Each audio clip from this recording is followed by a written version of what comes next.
අද මම මේ කරන්න යන වීඩියෝ එක ඇත්තටම මම කරනවා කියලා හිතුවේ නෑ. මම A level නංගිලා මල්ලිලාට කරපු වීඩියෝ එක දැකලා අපේ චූටි O level කරන නංගිලා මල්ලිලා කමෙන්ට් කරලා තිබ්බා ඒ වීඩියෝ එකට අනේ අක්කි කොහොම හරි O level කරන හැටි ගැනත් වීඩියෝ එකක් අරන් එන්න කියලා. ඉතින් ඒ රික්වෙස්ට් එක අහක දාන්න බැරි නිසා මට හිතුණා මම කොහොමද O level කරගත්තේ සහ ඔයා කොහොමද O level කරගන්න ඕනේ කියන එක ගැන මට තියෙන අදහස මේ වීඩියෝ එකෙන් අරගෙන එන්න.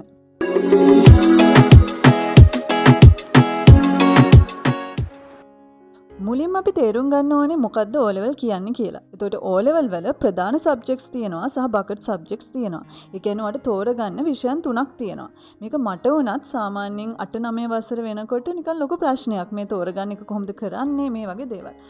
එතකොට මේක මම මුලින්ම කියන්න ඕනේ. පළවෙනි දේ තමයි ඔයාට මොකක් හරි අනාගත බලාපොරොත්තුවක් තියෙන්න ඕනේ. මම ගැන කතා කරත් එහෙම මට පුංචි කාලේ ඉඳන් ડોක්ටර් කෙනෙක් වෙන්න තමයි අවශ්‍යතාවය තිබ්බේ. එතකොට මම අර පකට් සබ්ජෙක්ට් ගැන ඒ කියන්නේ ඔය කොමර්ස් එතකොට ඩ්‍රාමා ඩාන්සින් මේ වගේ අමතර සබ්ජෙක්ට් තුනක් තියෙන්නේ. මෙන්න මේ තුන ගැන මම ඇත්තටම හිතුවා මම ලොකුවට අවධානය දෙන්නේ නැහැ කියලා. ඒකට හේතුව තමයි මට ડોක්ටර් කෙනෙක් වෙන්නනේ අවශ්‍ය වුනේ. ඒතර මගේ පාත්වය එකට මට වැදගත් වෙන්නේ සයන්ස් සහ මැත්ස් කියන දෙක. එතකොට මට ලොකුවටම ඕනේ උනේ ඒ දෙක මුලින් ඉඳන් හරියට ඉගෙන ගන්න. මොකද ඒ දෙකේ හොඳ බේසික් එකක් මම හදාගෙන තිබ්බොත් මට ඒක O level වලින් පස්සේ levels වලට ගොඩාක් උදව් වෙන හින්දා. හැබැයි ඔයා තේරුම් ගන්න ඕනේ දේ තමයි අද ලෝකේ ડોක්ටර් කෙනෙක් වෙන එකට ඉංජිනේර් කෙනෙක් වෙන එකට වඩා අමතරව ගොඩාක් හොඳ ජොබ්ස් තියෙනවා. සහ ඒ වයින් ගොඩාක් හොඳ සැලරි එකක් ඔයාට ගන්න පුළුවන් කවදා හරි ඔයා ජොබ් එකක් කරනකොට. එතකොට ඔයා ඒ දෙකට අමතරව දෙයක් කරන්න හිතන් ඉන්නවා නම් සහ ඔයාට අනාගතේ දැන් තාම මොකද්ද මං කරන්නේ මොන ජොබ් එකද තෝරගන්නේ කියන එක ගැන අයිඩියා එකක් නැත්තම් ඔයාට හොඳම දේ තමයි අර තෝරගන්න තියෙන සබ්ජෙක්ට්ස් වලින් ගොඩාක් වැලියබල් සබ්ජෙක්ට්ස් තෝරගන්න එක. උදාහරණයක් විදිහට දැන් මගේ හස්බන්ඩ් එයා software engineer කෙනෙක්. එතකොට එයාට ගොඩක් IT පැත්ත තමයි වැදගත් වෙන්නේ. එතකොට ඔයාට හිතෙනවා නම් ඔයා ඒ පැත්තෙන් යනවා කියලා අර සයන්ස් මැත්ස් දෙක හොඳටම කරගන්න ගමන් IT කියන සබ්ජෙක්ට් එකව තෝරගත්තා නම් ඒක සෑහෙන වැලියබල් වෙනවා. ඉතින් මම කලින් වීඩියෝ එකෙත් කිව්වා මට අන්තිම ටර්ම් ටෙස්ට් එකේදී ඒ කියන්නේ O level වලට කලින් තිබ්බ ටර්ම් ටෙස්ට් එකේදී මට මැත්ස් වලට 100ක් තිබ්බා සහ සයන්ස් වලටත් 95ක් වගේ ගාණක් තිබුණා. එතකොට මම දන්නවා මගේ කැපැසිටි එක. එතකොට මම හිතුවා මං කවදා හරි සයන්ස් කියන සබ්ජෙක්ට් එක තෝරගෙන ඒක හරහා ගිහිල්ලා ડોක්ටර් කෙනෙක් වෙනවා කියන එක තමයි මගේ අයිඩියා එක තිබුණේ. ඒ නිසා මම සබ්ජෙක්ට්ස් තෝරගද්දි මම ඇත්තටම කරේ ඩ්‍රාමා, හෙල්ත් සහ කොමර්ස්. කොමර්ස් මම තෝරගත්තේ ඇත්තටම මට එතනින් ඒ බකට් එකෙන් තෝරගන්න තිබ්බ හොඳම සබ්ජෙක්ට් එක වගේ මට දැනුණා. එතකොට හෙල්ත් තෝරගන්න හේතුව තමයි සයන්ස් වලින් යම්කිසි කොටසක් හෙල්ත් වලත් තියෙනවා. එතකොට මට සයන්ස් පාඩම් කරන ගමන් හෙල්ත් වලින් කොටසක් කවර් කරගන්න පුළුවන්. මේ වගේ ගොඩාක් මම දුර හිතුවා. එතකොට ඩ්‍රාමා මම තෝරගත්තේ මම ඇත්තට මේ සබ්ජෙක්ට් එකට ගොඩාක් කැමති. ඒ නිසා සහ ඒක ටිකක් මට හිතුණා ලේසි කියලා වැඩි ලොකු කාලයක් ඒ වෙනුවෙන් වැය කරන්න ඕනේ නැහැ කියලා මට හිතුණා.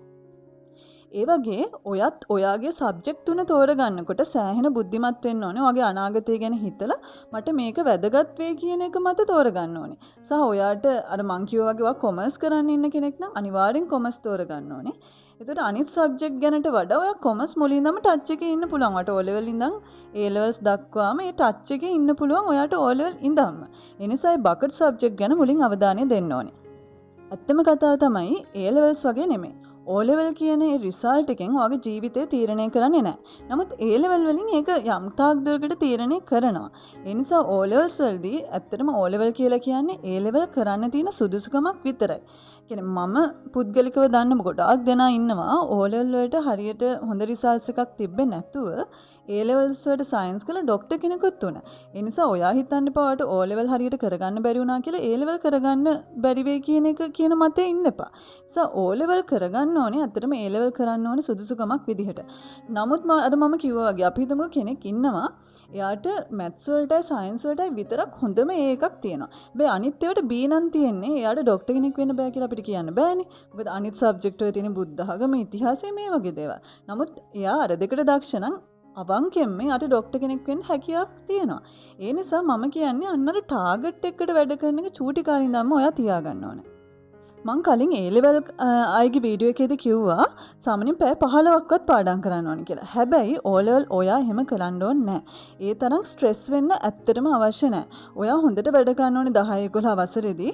11 වසරේදී හොඳට වැඩ කරන්න ඕනේ තමයි. නමුත් පැය 15ක් වැඩ කරන්න අවශ්‍යතාවයක් නැහැ. එච්චර ස්ට්‍රෙස් වෙන්න ඕනේ නැහැ. ඒකේ සබ්ජෙක්ට්ස් ගොඩාක් තිබුණට ඒක මික්ස්චර් එකේ තිබුණට ඔයා හොඳ ටයිම් ටේබල් එකක් හදාගෙන හොඳ ස්මාර්ට් විදිහට වැඩ කරොත් අර ඔයා කොච්චර ඉන්ටෙලිජන්ට් වුණත් සමහර වෙලාවට ඔයා ස්මාර්ට් විදිහට වැඩ කරේ නැත්නම් ඔයා විභාගේ ෆේල් වෙන්න පුළුවන්. ඒ නිසා ඔයාගේ ඉන්ටෙලිජන්ස් එක නෙමෙයි ඒකෙදි බලපාන්නේ. ඔයා කොච්චර ස්මාර්ට් විදිහට වැඩ කරනවද කියන එක තමයි බලපාන්නේ. මම ඔයාලට කියන්නම් රියල් ස්ටඩි ස්ට්‍රැටජි එක. ෆස්ට් වන් ඒ තමයි පාස් පේපර්ස්. ඒක තමයි ඔයාගේ බයිබල් එක. ඒ කියන්නේ පාස් පේපර්ස් සාමාන්‍යයෙන් කලින් අවුරුදු 10කට කලින් ඉඳන්වත් ඔයා කරන්න ඕනේ හැම සබ්ජෙක්ට් එකටම. බුද්ධ ධර්ම කියලා අතාරින්නත් එපා. මං කියන්නේ හැම සබ්ජෙක්ට් එකටම අන්තිම අවුරුදු 10 පාස් පේපර්ස් කරන්නම ඕනේ. ඒක හැබැයි දෙපාරක් තුන් පාරක් එකම දේ කරන්නත් ඕනේ. ඒ වගේම ඔයා තේරුම් ගන්න ඕනේ. ඔයා ස්මාර්ට් විදිහට තේරුම් ගන්න ඕනේ. මෙන්න මේ ක්වෙස්චන්ස් තමයි සාමාන්‍යයෙන් රිපීට් වෙන්නේ. ඒ නිසා අපිට මෙන්න මේ ක්වෙස්චන්ස් එන්න තියෙන chance එක වැඩි. සහ ඔයා දන්නවද 160ක් විතර O levels වල පේපර් එක හැදෙන්නේ මේ පාස් පේපර්ස් වලින්ම තමයි. ඒ නිසා ඔයා මේ පාස් පේපර්ස් ටික කවර් කරා කියනවා 60% කවර් කරලා. එතකොට ඔයාට ඒකක් ගන්න නම් 75 නේ ඕනේ. එතකොට ඉතුරු 15 ඔයාගේ විසින් ඔයාගේ myself කියන එක මතින් වැඩ කරලා තමයි ඉතුරු 115 ලබා ගන්න ඕනේ. ඒ නිසා අර 60 ඔයා කවර් කරගන්න පාස් පේපර්ස් වලින් අනිවාර්යෙන් අවුරුදු 10ක් පරණ ඒවා දෙපාරක් තුන් පාරක්වත් කරලා තියෙන විශේෂයෙන් සයන්ස් වලට මැත්ස් වලට වගේ ටිකක් අමාරු සබ්ජෙක්ට් වලට මේක අනිවාර්යයෙන්ම කරන්න ඕනේ. ඊළඟ එක තමයි stop passive studying. අපි මේක බෙදමු bad methods and good methods කියලා. bad methods කියලා කියන්නේ ඔයාගේ නෝට් එක ආය කියව රිකෝල් කරන එක. ඒ වගේම හැමදේම highlight කරන එක. good methods තමයි පොත වහලා ඒ දේ නැවත නැවත මතක් කරන එක. උත්තර ඔයා මතක් කරලා ලියන එක. ඒ කියන්නේ පොත බලන්නේ නැතුව ලියන එක. ඊළඟ එක මාරම් වැදගත්. ඒක මමත් කරා. ඒ තමයි ෆේක් ස්ටුඩන්ට් කෙනෙකුට උගන්වන එක. ඒ කියන්නේ ඔයා හිතන්නේ ඔයාගේ ඉස්සරහ ළමයෙක් ඉන්නවා කියලා මේ ළමයාට ඔයා ඉගෙනගත්තු දේවල් මුලින් ඉඳන් අගට කියලා දෙන්න.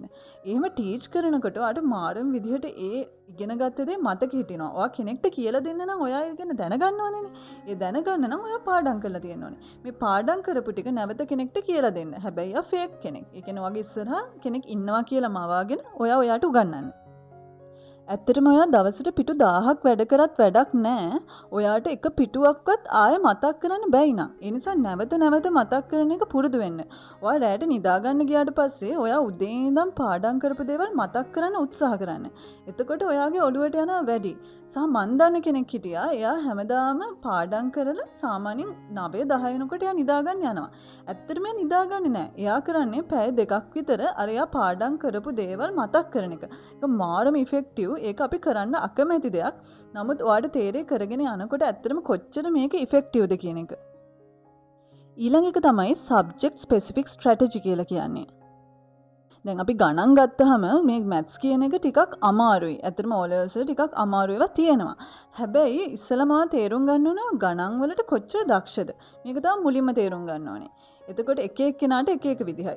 ඒ නිසා ඔයා මේ maths වලට කරන්න ඕනේ දේ තමයි repeatedly questions පුරුදු වෙන. දවසට questions 10ක් 15ක්වත් කරන්න උත්සාහ කරන්න. ඊළඟට පාස් පේපර්ස් ફોකස් කරන්න. ඒ කියන්නේ ටයිම් මැනේජ්මන්ට් එක මේ වෙලාව ඇතුළත මම කොහොම හරි මේ ගාන හදනවා කියන එක මුලින් ඉඳන්ම පුරුදු වෙන්න. නැතුව ඇත්තට මේ ගාන විසඳන එකම නෙමෙයි වෙන්න ඕනේ. ඒ ගාන විසඳන්න ඕනේ ටයිම් ෆ්‍රේම් එක ඇතුලේ.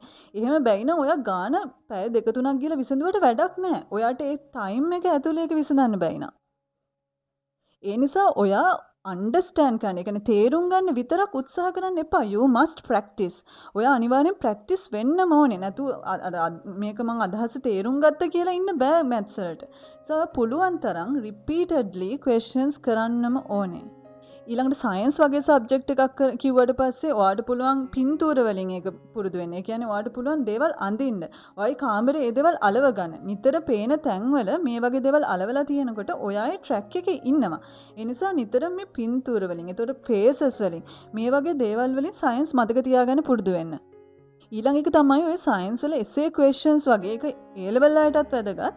නිකන් අර ඡේදයක් වගේ කාටවත් බලන කෙනාටවත් තේරුම් ගන්න නැති විදිහට කිසිම ස්ට්‍රක්චර් එකක් නැතුව උත්තර ලියන්න යන්න එපා. පොයින්ට්ස් විදිහට ලස්සනට ලියන්න. ඔයා ඡේදයක් විදිහට අනවශ්‍යව 100ක් ලිව්වත් වැඩක් නැහැ. ඔයාලට ලකුණු හම්බෙන්නේ නැහැ. ඒ නිසා මේ වැදගත් අර key points කියලා තියෙනවා. සමහර වචන තියෙනවා ගොඩක් එක්සැමිනර්ස්ලා මේ ඡේදෙම කියව කියවෙන්නේ නැහැ. මේ වාක්‍යෙම කියවන්නේ නැහැ. අර වචනේ තියනවාද කියලා තමයි ඒ අය හොයන්නේ. ඒ නිසා ඔයාලා මේ key words පුරුදු වෙන්න, මේ key words ලියන්න, ඒ වගේම මේවා points විදිහට ලියන්න. හරිම structured answer එකක් ලියන්න. එතකොට එක්සැමිනර් දන්නවා මේ ළමයා දන්නවා කියලා. එතකොට එක්සැමිනර් නිකම්ම මාර්ක්ස් දෙනවා. නැතුව කිසිම පිළිවෙලක් නැතුව ආන්සර්ස් ලියන්න යන්න එපා. ඊළඟ දේ තමයි ඔය හිස්ටරි, බුද්දිසම් ඒ වගේ දේවල් ඇත්තටම අර කටපාඩම් කරලා මහන්සි වෙලා කරගන්න හදන්න එපා. එහෙම වුණොත් වෙන්නේ අර මේජර් සබ්ජෙක්ට් වලට ඔයාලට අර අවධානය දෙන්න තියෙන ටයිම් එක තමයි අඩු වෙන්නේ. දැන් මම ගත්තොත් එහෙනම් මම ඉතිහාසයට මාරම කැමතියි. මම සබ්ජෙක්ට් ඔක්කොගෙම කැමති ඉතිහාසයට. හේතුව තමයි මම එක පාඩම් කරේ කතන්දරයක් විදිහට. කියන්නේ මට අදටත් මතකයි මෙන්න මේ පැත්තේ මේ දකුණු පැත්තේ මෙන්න මේ පිටුවේ මෙන්න මේ රජතුමාගේ පින්තූරය තිබ්බා. දැන් අවුරුදු ගානකට කලින්. හැබැයි මට මතකයි. මොකද මම ඒක කතන්දරයක් විදිහට මෙහෙම වුණා මේ අවුරුද්දේ මෙහෙම වුණා මම ස්ටෝරි එකක් විදිහට තමයි ඒක මතක තියාගත්තේ. බුද්ධ ආගම උනත් එහෙමයි. මේ වගේ චූටි සබ්ජෙක්ට් ඒ වගේ අර ලේසි ක්‍රම වලට මතක තියාගන්න. ඒකට ඔයාලට වැඩි කාලයක් ඔයාට අමාරු. ඔයා දන්නවනේ ඔයාට අමාරු සබ්ජෙක්ට් එක. අන්න ඒකට වෙලාව යොමු කරන්න පුළුවන් වෙනවා. ඊළඟ එක තමයි ඉංග්‍රීසි. ඔයාලා මේක අතෑරලා දානවා. ගොඩක් වෙලාවට ඉංග්‍රීසි මට බෑනේ කියලා ඔයාලා කරන්නේ කෙලින්ම ඉංග්‍රීසි අතෑරලා දාන එක. ඔයාලා කරන්න ඕනේ ඔයාලට ඉංග්‍රීසි බෑ කියලා අතෑරලා දාලා ඉන්න එපා. ඔයාලා කරන්න ඕනේ දවසට සාමාන්‍යයෙන් පත්තරයක් හරි කමක් නැහැ ඉංග්‍රීසි වලින් අරගෙන කියවන්න. නැත්තම් පොඩි අපිට පුළුවන් YouTube එකේ හරි වීඩියෝස් බලන ගමන් මේ ඉංග්‍රීසි වලින් තියෙන මොකක් හරිම කාටුන් එකක් කමක් නැහැ ඔයාලට බලන්න පුළුවන්. දවසට විනාඩි 15ක් 20ක්වත් මේ ඉංග්‍රීසි ඉගෙන ගන්න යොදවන්න. ඒක ඔයාලට මාරම අර ඉස්සරහට පවා තියෙන ආයෝජනයක්. ඒ කියන්නේ ඔයා ලොකු වෙලා දැන් ඔයා චූටි කෙනෙක් වෙන්න පුළුවන්. නමුත් ඔයා ලොකු වෙලා ජොබ් එකකට යනකොට හරි මොන සබ්ජෙක්ට් එක කරත් ඔයා ડોක්ටර් කෙනෙක්ද ඉංජිනේර් කෙනෙක්ද ටීචර් කෙනෙක්ද මේ කියන එක අදාළ නැහැ. ඔයා මොන සබ්ජෙක්ට් එකකින් ඉස්සරහට ගියත් මේ ඉංග්‍රීසි කියන එක නැති වෙන්නේ නැහැ. දවසට විනාඩි 15ක් මම වුණත් අදටත් මගේ කාලෙන් යොදවනවා ඉංග්‍රීසි හදාගන්න. ඒ නිසා ඔයා ඉංග්‍රීසි අතාරින්න එපා. ඉංග්‍රීසි වෙනුවෙන් දවසට 15ක් විනාඩි 15ක් 20ක් වැය කරන්න. අනිත් එක තමයි ඔයා මම කිව්වා වගේ අවුරුදු 10කට කලින් පාස් පේපර්ස් වල බලන්න මොන වගේ රචනා ප්‍රශ්නද අහලා තියෙන්නේ. ඇත්තටම මාතෘකාව වෙනස් වුණාට ඔයා එක ස්ට්‍රක්චර් එකකට එසේ එකක් ලියලා තිබ්බොත් එහෙම මේ එසේ එක ගොඩාක් ඒවට ඇප්ලයි කරන්න පුළුවන්. නිසා මේ කියන අර ස්ට්‍රක්චර් එක පේපර් එකේ ස්ට්‍රක්චර් එක තේරුම් ගන්න හැම වෙලේම. ඊළඟ එක තමයි හොඳම හොඳ ටයිම් ටේබල් එකක් හදාගන්න ඕනවා සතියට. සෞන්දර්යමය කංගහරුවද මේක ඔයාට තියෙන ක්ලාසස් ඔයානේ දාන්නේ. එතකොට ඒ අනුව ඔයාට ඉතුරු වෙන ටයිම් එකත් එක්ක හොඳ ටයිම් ටේබල් එකක් හදාගන්න ඕනේ. මේ ටයිම් ටේබල් එක ඇතුලේ ඔයාලට අමාරු සබ්ජෙක්ට් එකට වැඩි කාලයක් ඔයා යොදවලා තියෙන්න ඕනේ. අඩුම ගානේ එක සබ්ජෙක්ට් එකක් ඔයා එදාට පාඩම් කරන්න ප්ලෑන් කරලා ඉන්නවනම් අපිට විෂය 9ක් පාඩම් කරන්න බෑ එක දවසේ. සාමාන්‍යයෙන් ඔයා අපි හිතමුකෝ ටයිම් ටේබල් එකේ සබ්ජෙක්ට් ඔයා 4ක් පාඩම් කරන්න හිතන් ඉන්නවා කියලා එක දවසට නිවාඩු දවසක හරි අනිවාර්යෙන් එක සබ්ජෙක්ට් එකට විනාඩි 45ක්වත් ඔයා යොදවන්නම ඕනේ. මේ විනාඩි 45 නොනවත්වා එක දිගට පාඩම් කරන්න ඕනේ මේ සබ්ජෙක්ට් එක සහ සබ්ජෙක්ට් පාඩම් කිරීම අතරතුර විනාඩි 15කවත් බ්‍රේක් එකක් ගන්න ඕනේ. අර A level වගේ ටිකක් මහන්සි වෙලා අර ගොඩාක් මහන්සි වෙලා කරන එකක් නෙමෙයි O level කියලා කියන්නේ. ඒක honestlyම කියන්න ඕනේ. හැබැයි ඔයා හොඳ කන්සිස්ටන්සි එකක් තියාගෙන මම ඒක කලිනුත් කිව්වා. ඔයා ඇත්තටම පැය 15ක් 20ක් දවසට වැඩ කරත් වැඩක් නැහැ. ඔයාට කන්සිස්ටන්සි එක නැත්තම්. කන්සිස්ටන්සි කියලා කියන්නේ මම මෙච්චරක් කරානේ. අද එච්චර පාඩම් කරන්න ඕනේ නැහැ. ආයේ හෙට මේ ටික පටන් ගත්තම ඇති කියලා මෙන්න මේ ස්කිප් කරන එක කරන්න එපා. ඔයා දවසට පැය 2යිද වැඩ කරන්නේ. හෙටත් ඒ පැය 2 වැඩ කරන්න. අනිද්දාත් ඒ පැය 2 වැඩ කරන්න. මෙන්න මේ කන්සිස්ටන්සි එක නොනවත්වා වැඩ කරන එක කියන එක ස්කිප් කරන්න එපා. මෙන්න මේ ඔයා දන්නවද ඔයා කොච්චර මොටිවේෂන් වීඩියෝ දවසට 100ක් 200ක් බැලුවත් වැඩක් නැහැ. ඔයාගේ මේ නොනවත්වා වැඩ කිරීම කියන්නේ කන්සිස්ටන්සි එක නැත්තම් කන්සිස්ටන්සි is the key කියලා තමයි කියන්නේ. එච්චරකට මේ කන්සිස්ටන්සි එක වැදගත්. මේක කඩාගන්නේ නැතුව එක දිගටම හැම දවසෙම ඔයා වැඩ කරන්නේ පැයද දෙකද මේක කන්ටිනියු කරන්න. ඊළඟ එක තමයි එක්සෑම් එකට මාස දෙකක් තුනක් විතර තියෙනකොට ඔයා 70%ම කරන්න ඕනේ පාස් පේපර්ස්ම විතරයි. ඉතිරි 20% ඔයා කරන්න ඕනේ ඔයාට අමාරු දේවල්. ඉතිරි 10 තමයි රිවිෂන් කරන්න ඕනේ. නැතුව මේකේ අනිත් පැත්ත නෙමෙයි. ඒක අනිත් පැත්ත කරත් ඔයාට වරදිනවා. ඒ නිසා මේ අන්තිම මාස දෙක තුන තියාගන්න ඕනේ අර විදිහට රෙඩි වෙලා හොඳට පාඩම් කරලා අන්තිම මාස දෙක හෝ තුන වෙද්දී ඒක පෝස් කරලා 70%ම පාස් පේපර්ස් වලට ඔයා ફોකස් කරන්න ඕනේ. මේ මොටිවේෂන් කියන එක වැඩක්ම නෑ ඔයාට හොඳ කන්සිස්ටන්සි එකක් ඩිසිප්ලින් එකක් නැත්තම්. ඊළඟ එක තමයි ඔයා හිතනවා නම් ඔයා මීටරයක් මම අන්තිම මොහොතේ පාඩම් කළා ගොඩ යනවා. මේ දේවල් හරියන මිනිස්සු ඉන්නවා. හරියන්නේ නැති මිනිස්සුත් ඉන්නවා. ඔයා එහෙම කෙනෙක් නම් ඔයා ඒ විදිහට හිතලා හරියන්නේ නැහැ. ඒ නිසා ඔයා කොච්චර මීටරයක් වුණත් වැඩක් නැහැ. ඔයා පාඩම් කරන දේවල් රිපීටඩ්ලි ඔයා මෙමරයිස් කරන්න කෙනෙක්. ඔයා මතක් කරන්නේ නැත්තම් ඔයා මම අද දවසේ මෙන්න මේ ටික තමයි පාඩම් කරේ කියන එක පොත වහලා මතක් කරේ නැත්තම් ඔයා කොච්චර මීටරයක් වුණත් ඇත්තටම වැඩක් නැති වෙන්න පුළුවන්. ඒ නිසා හැම වෙලේම රීකෝල්. ඒ කියන්නේ ඔයා මතක් කරන්න මම අද මේ ටික කරා මෙහෙම තමයි කරේ මෙන්න මේ සමීකරණය බැලුවා. කොයි වෙලෙත් ඔයා බස් එක යන වෙලාවෙදි වෙන්න පුළුවන්. ඔයා නිදා ගන්න යන වෙලාවෙදි වෙන්න පුළුවන්. මේ වගේ වෙලාවට හැම වෙලේම මතක් කරන්න උත්සාහ කරන්න. හොඳ ලකුණු ගන්න ළමයි ඇත්තටම වැඩ කරන්නේ ස්මාර්ට් විදිහට. ඒ අය පැය 2ද 3ද වැඩ කරන්නේ එන්නේ ඒක හරියට කරනවා සහ ඒ දේවල් නැවත නැවත මතක් කරනවා. ඒ නිසා ඔයා ස්මාර්ට් කෙනෙක් වෙන්න. හොඳට වැඩ කරන්න O level වලට සහ හොඳ ફોකස් එකක් තියාගන්න මම මෙන්න මේ කෙනා වෙනවා අනාගතේ කියන එක. ඒකල ලස්සනට සාර්ථකව O level ඉවර කරලා A level වලට අඩිය තියන්න. ඔයාලට මේ වීඩියෝ එක ප්‍රයෝජනයක් වුණා නම් අනිවාර්යයෙන්ම මම බලාගෙන ඉන්නවා පල්ලෙහා කමෙන්ට් එකක් දාන්න. මට ඇත්තටම කමෙන්ට්ස් වලට රිප්ලයි කරන්න තරම් වෙලාවක් නැහැ. ඔයාලා දන්නවා මම ડોක්ටර් කෙනෙක් සහ මම වැඩ කරන්න ඕනේ. එතකොට ගොඩාක් වෙලාවට මට හොස්පිටල් එකේ ඉන්න වෙනවා කමෙන්ට්ස් බලන්නේ මට වෙලාවක් තියෙන ෆ්‍රී වෙලාවට. එතකොට මට හැම දෙයකටම රිප්ලයි කරන්න බැරි වුණත් මම හැම කමෙන්ට් එකම කියවනවා. ඒ නිසා මේක ප්‍රයෝජනයක් මේ වීඩියෝ එක ප්‍රයෝජනයක් වුණා නම් අනිවාර්යෙන් පල්ලෙහා කමෙන්ට් එකක් දාන්න. ඒ වගේම මම ඒකට රිප්ලයි කරන්න මට පුළුවන් වෙලාවට මේ වගේම තවත් දේවල් වලට දැනගන්න ඕන නම් උදාහරණයක් විදිහට ටයිම් මැනේජ්මන්ට් දේවල් මතක තියාගන්න වලට කරන්න පුළුවන් දේවල් මොනවද? මේ වගේ දේවල් අවශ්‍ය නම් අනිවාර්යෙන් කමෙන්ට් එකක් දාන්න. මම අනිවාර්යෙන් අරගෙන එන්නම්. එහෙනම් අන්තිම වෙනකන් මාව අහගෙන හිටියට බලාගෙන හිටියට ඔයාලට ගොඩාක් ස්තුතියි. අපි ආයෙ පාරක් හම්බෙමු.